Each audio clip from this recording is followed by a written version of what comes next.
Assalamualaikum warahmatullahi wabarakatuh. Perkenalkan, nama saya Ajeng Dian Nuraini. Saya dari kelas 04 SMJ 013. Saya di sini akan mempresentasikan hasil dari analisis saya, yaitu tentang laporan keuangan PT Mayora Indah Tbk periode tahun 2018 sampai 2022. Selanjutnya, saya akan menjelaskan pengertian dari laporan keuangan, analisis laporan keuangan, dan rasio keuangan. Yang pertama, laporan keuangan adalah suatu bentuk presentasi terstruktur yang menggambarkan keadaan keuangan dan kinerja finansial suatu entitas. Yang kedua, analisis laporan keuangan adalah alat atau metode yang digunakan untuk mendapatkan informasi mengenai posisi keuangan perusahaan serta hasil-hasil yang telah dicapai. Yang ketiga, rasio keuangan merupakan alat analisis keuangan perusahaan untuk menilai kinerja suatu perusahaan berdasarkan perbandingan dan keuangan yang terdapat pada pos laporan keuangan. Jenis-jenis rasio. Yang pertama, rasio likuiditas. Rasio likuiditas merujuk pada kemampuan suatu perusahaan untuk memenuhi kewajiban atau utang jangka pendek. Rasio ini memberikan indikasi sejauh mana perusahaan dapat melunasi utangnya, terutama utang yang jatuh tempo. Rasio likuiditas terbagi menjadi 3. Yang pertama, current ratio, yaitu rasio lancar. Current ratio adalah perbandingan antara aset lancar atau current asset dengan kewajiban lancar atau current liability. Dengan rumus yaitu current ratio sama dengan current asset dibagi current liability. Yang kedua, quick ratio atau rasio cepat atau ACTS ratio. Quick ratio atau rasio cepat atau ACTS ratio adalah perbandingan antara aset lancar dikurangi persediaan inventory dengan kewajiban lancar. Dengan rumus, quick ratio sama dengan current asset atau inventory dibagi current liability. Yang ketiga, cash ratio atau rasio kas. Cash ratio adalah perbandingan antara kas dan setara kas atau cash and cash equivalent dengan kewajiban lancar. Dengan rumus, cash ratio sama dengan cash and cash equivalent dibagi current liability. Yang kedua, rasio solvabilitas, yaitu perbandingan antara total aktiva yang dimiliki perusahaan dengan total uang yang menjadi kewajibannya. Rasio solvabilitas terbagi menjadi 4. Yang pertama, debt to asset ratio atau DAR, yaitu perbandingan antara total utang atau total debt dengan total aset perusahaan. Dengan rumus, debt to asset ratio sama dengan total liability dibagi total aset. Yang kedua, debt to equity ratio atau DER, yaitu perbandingan antara total uang dengan total ekuitas perusahaan. Dengan rumus, debt to equity ratio sama dengan total liability dibagi total equity. Yang ketiga, long term debt to equity ratio, yaitu perbandingan antara utang jangka panjang atau long term debt dengan total ekuitas perusahaan. Dengan rumus, long term debt to equity ratio sama dengan total debt dibagi total equity. Yang terakhir, time interest earned ratio atau TI ratio, yaitu perbandingan antara laba sebelum bunga dan pajak atau earning before interest and tax atau EBIT dengan bunga yang harus dibayarkan. Dengan rumus, time interest earned ratio sama dengan earning before interest and tax dibagi interest expense. Yang ketiga, ada rasio aktivitas, yaitu digunakan untuk mengevaluasi sejauh mana perusahaan efektif dalam memanfaatkan aset yang dimilikinya. Rasio aktivitas terbagi menjadi 5. Yang pertama, ratioable turnover atau perputaran piutang, yaitu perbandingan antara penjualan bersih atau net sale dengan rata-rata piutang usaha atau average account receivable. Dengan rumus, ratioable turnover sama dengan sales dibagi account receivable. Yang kedua, average collection period atau periode koleksi rata-rata, yaitu jumlah hari rata-rata yang dibutuhkan oleh perusahaan untuk mengumpulkan piutang dari pelanggan. Dengan rumus, average collection period sama dengan 360 dibagi receivable turnover. Yang ketiga, inventory turnover, yaitu perputaran persediaan, yaitu dengan perbandingan antara penjualan bersih dengan rata-rata persediaan atau average inventory, atau dengan rumus inventory turnover sama dengan COGS dibagi average inventory. Yang keempat, average day in inventory atau hari rata-rata persediaan, yaitu jumlah hari-hari yang dibutuhkan oleh perusahaan untuk menjual persediaan dengan rumus average day in inventory sama dengan 360 dibagi inventory turnover. Yang terakhir, total asset turnover, yaitu perputaran total aset, yaitu perbandingan antara penjualan bersih dengan total aset perusahaan dengan rumus total asset turnover sama dengan sales dibagi total aset. Yang keempat ada rasio profitabilitas, merupakan rasio yang digunakan untuk mengevaluasi sejauh mana perusahaan mampu menghasilkan laba atau keuntungan dengan memanfaatkan sumber daya yang dimiliki. Rasio profitabilitas terbagi menjadi 6. Yang pertama, gross profit margin, yaitu perbandingan antara laba kotor dengan penjualan bersih dengan rumus gross profit margin sama dengan gross profit dibagi sales. Yang kedua, operation profit margin atau operating margin, yaitu margin adalah perbandingan antara laba operasional dengan penjualan bersih dengan rumus operating profit margin sama dengan EBIT dibagi sales. Yang ketiga, net profit margin, yaitu perbandingan antara laba bersih net profit dengan penjualan bersih dengan rumus net profit margin sama dengan IAT dibagi sales. Yang keempat, return on asset, yaitu perbandingan antara laba bersih dengan total aset perusahaan dengan rumus return on asset sama dengan IT dibagi total aset. Yang terakhir ada return on equity, yaitu perbandingan antara laba bersih dengan ekuitas pemilik modal dengan rumus return on equity dengan IAT dibagi total equity. Yang kelima ada rasio nilai pasar, yaitu keuangan yang digunakan untuk mengevaluasi nilai perusahaan berdasarkan harga saham atau nilai pasar perusahaan di pasar modal. Nilai pasar terbagi menjadi 5, yaitu rasio dividen Poisson ratio yang pertama, yaitu digunakan untuk menilai presentasi laba yang diberikan kepada pemegang saham sebagai dividen dengan rumus dividen payout ratio sama dengan dividen dibagi IAT. Yang kedua, dividen yield, yaitu rasio yang digunakan untuk mengukur tingkat pengembalian yang diperoleh dari dividen per saham dibandingkan dengan harga saham dengan rumus dividen yield sama dengan dividen per share dibagi fresh per share. Yang ketiga, earning per share, yaitu rasio yang digunakan untuk mengukur laba bersih per saham yang dihasilkan oleh perusahaan. Nah, dengan rumus earning per share sama dengan IAT dibagi number 50 share outstanding. Yang keempat, price earning ratio, yaitu rasio yang digunakan untuk mengukur harga saham perusahaan relatif terhadap earning per share dengan rumus price earning ratio sama dengan price per share dibagi earning per share. Yang terakhir yaitu price book value ratio, yaitu rasio yang digunakan untuk mengukur harga saham perusahaan relatif terhadap nilai buku per saham dengan rumus price book value ratio sama dengan price per share dibagi book value per share. Dari analisis ini saya mengambil analisis rasio likuiditas. Yang pertama, current ratio, bisa dilihat dari tabel pada tahun 2018.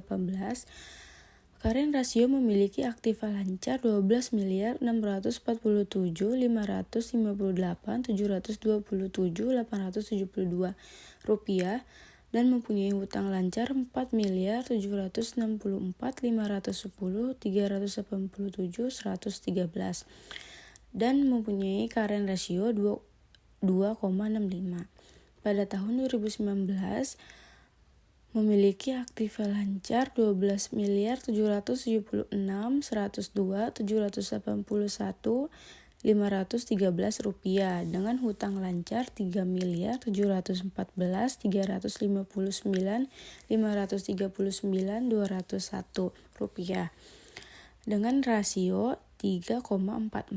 Pada tahun 2020 mempunyai aktiva lancar seharga 12 miliar 838.729.162.94 rupiah dan mempunyai hutang lancar seharga 3.475.323.711.943 rupiah dengan rasio 3,69.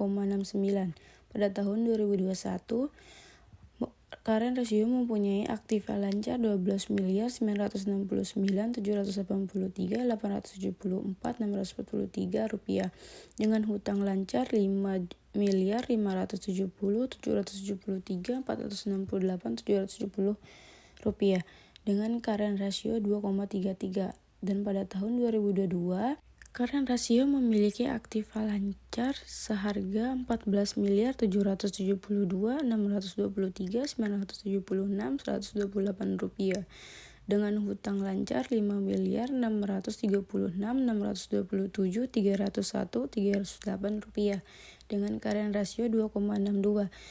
Berdasarkan tabel di bawah terlihat bahwa current ratio pada PT Mayora Indah Tbk mengalami fluktuasi dari tahun 2018 hingga tahun 2002. Pada tahun 2018, current ratio pada perusahaan yaitu 2,65. Hal ini dihitung dengan membagi jumlah aktiva lancar sebesar 12.647.858.728.872 dengan jumlah hutang lancar sebesar 14.764.510.387.113. Artinya perusahaan memiliki 2,6 rupiah aktiva lancar untuk setiap rupiah hutang lancar. Pada tahun 2019, current ratio meningkat menjadi 3,44. Pada tahun 2020, current ratio terus meningkat menjadi 3,69. Namun pada tahun 2021, current ratio mengalami penurunan menjadi 2,33.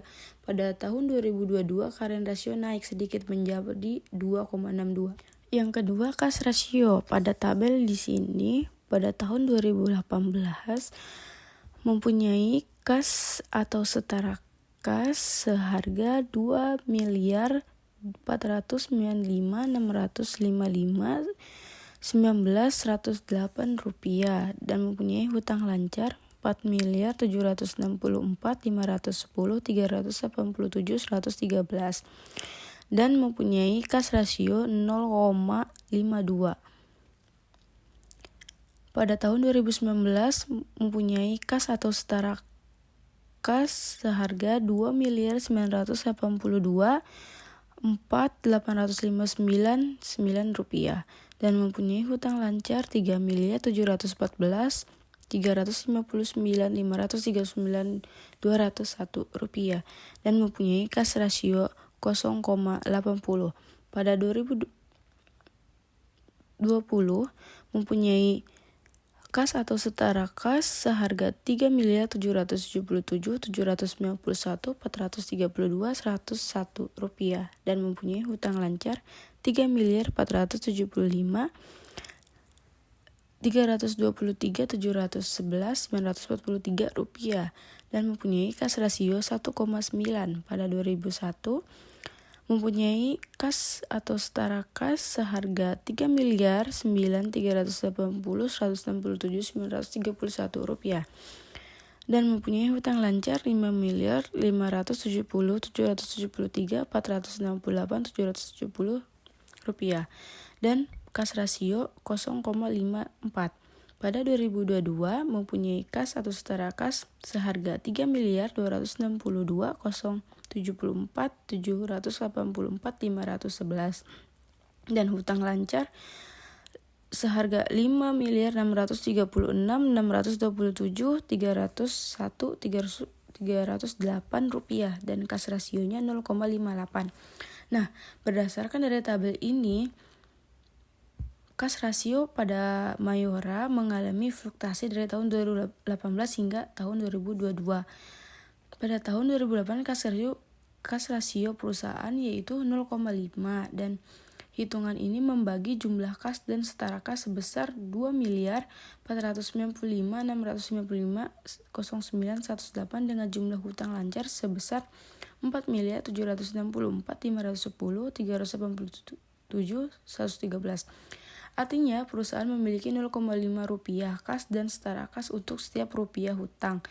Lancar, pada tahun 2019 kas rasio meningkat menjadi 0,80, pada tahun 2020 kas rasio terus meningkat menjadi 1,09, namun pada tahun 2021 kas rasio mengalami penurunan drastis menjadi 0,54, dan pada tahun 2002 kas rasio naik sedikit menjadi 0,58. Yang ketiga ada quick ratio. Nah, kita lihat di tabel ini pada tahun 2018, quick ratio mempunyai aktiva lancar seharga 12.857.858.727.872 rupiah dan mempunyai persediaan 3.351.796.321.991 rupiah dan mempunyai hutang lancar 4.764.510.387.113 dan mempunyai quick ratio 3,36. Pada tahun 2019 mempunyai aktiva lancar 12.776.102.781.513 rupiah dan persediaannya 2.790.633.951.514 dan hutang lancar yaitu 3.314.359.539.201 rupiah dan mempunyai quick ratio 4,19.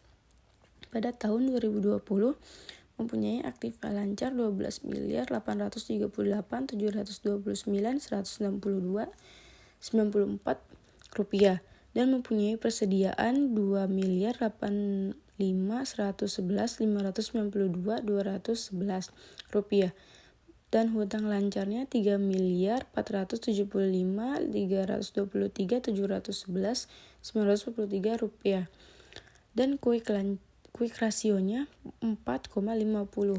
Pada 2021 aktiva lancar yaitu 12.919.783.874.643 dan persediaannya 3.496.137.297 rupiah dan hutang lancarnya 5.570.773.468.770 dan quick rasionya yaitu 3,2. Pada tahun 2022 mempunyai aktiva lancar 14.072.623.972.128 rupiah dan persediaannya 3.034.214.212.9 rupiah dan hutang lancarnya 5.636.627.301.308 rupiah dan quick rasionya 3,16. Nah, pada quick ratio ini pada tahun 2018 perusahaan yaitu 3,36. Hal ini dihitung dengan membagi jumlah aset lancar termasuk kas, setara kas, dan piutang sebesar 12.447.858.727.872 rupiah dengan jumlah hutang lancar sebesar 4.764.510.387.113. Artinya perusahaan memiliki 3,36 rupiah aset likuid yang tersedia untuk setiap rupiah hutang lancar. Pada tahun 2019, quick ratio meningkat menjadi 4,19. Pada tahun 2020, quick ratio terus meningkat menjadi 4,50. Namun pada 2021, quick ratio mengalami penurunan menjadi 3,02. Pada tahun 2022, quick ratio naik sedikit menjadi 3,16. Dari analisis yang saya lakukan, dapat disimpulkan bahwa PT Mayora Indah Tbk mengalami fluktuasi dalam rasio likuiditasnya dari tahun 2018 hingga 2022. Karena rasio perusahaan mengalami fluktuasi dengan kenaikan yang signifikan pada tahun 2019 dan 2020, tetapi kemudian mengalami penurunan pada tahun 2021 sebelum naik sedikit pada tahun 2022. Fluktuasi ini dapat menunjukkan adanya perubahan dalam kemampuan perusahaan untuk memenuhi kewajiban finansial jangka pendeknya. Selain itu, cash ratio dan quick ratio juga mengalami fluktuasi dengan peningkatan yang signifikan pada tahun 2019 dan 2020, tetapi kemudian mengalami penurunan pada tahun 2021 sebelum naik sedikit pada tahun 2022. Hal ini menunjukkan adanya perubahan dalam kemampuan perusahaan untuk memenuhi kewajiban finansial jangka pendeknya dengan menggunakan kas dan setara kas serta aktiva lancar yang paling liquid. Dari analisis yang saya lakukan, rasio yang kurang bagus digunakan di PT Mayora Indah Tbk yaitu rasio profitabilitas. Nah, berdasarkan analisis laporan keuangan mengenai rasio profitabilitas PT Mayora Indah, dapat disimpulkan bahwa perusahaan PT Mayora Indah telah menunjukkan fluktuasi dan penurunan yang signifikan dalam efisiensi perusahaan dan menghasilkan keuntungan dari pendapatan penjualan, baik dari sisi keuntungan bruto maupun operasional. Perusahaan perlu melakukan evaluasi mendalam terhadap faktor-faktor yang mempengaruhi profitabilitasnya, seperti biaya produksi, biaya operasional, dan strategi pendapatan, serta mengambil langkah-langkah yang diperlukan untuk memperbaiki kinerja keuangan dan meningkatkan efisiensi operasional. Mungkin itu saja yang saya dapat sampaikan dari laporan keuangan PT Mayora Indah Tbk. Kurang lebihnya saya mohon maaf. Wassalamualaikum warahmatullahi wabarakatuh.